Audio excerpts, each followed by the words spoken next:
The cut in funding is significant. They have reduced funding by 50% for flood control, and flood control is an absolute priority for the Conservation Authority or for conservation authorities right across the province. The budget cut this year is a concern, but a bigger concern is the reopening of the Conservation Authorities Act, and it seems the intention is to greatly limit the role of conservation authorities to just flood control.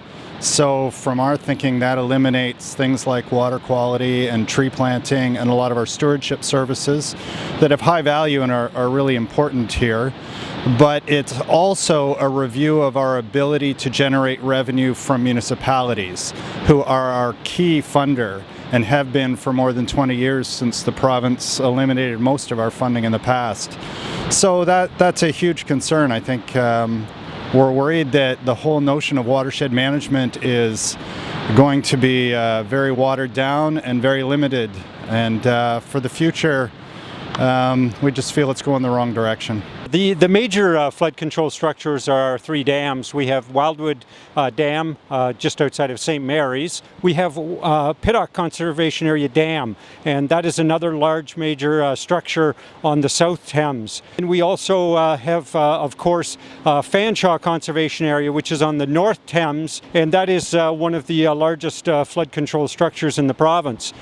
We also, in downtown London, where both the North and the South Thames meet, right at the forks of the Thames, we have the West London Dykes that are a major structure for protecting 1,100 homes right in downtown London. It's critical to the City of London that this works. This is protecting the city, this and two other dams and a dike system through the city.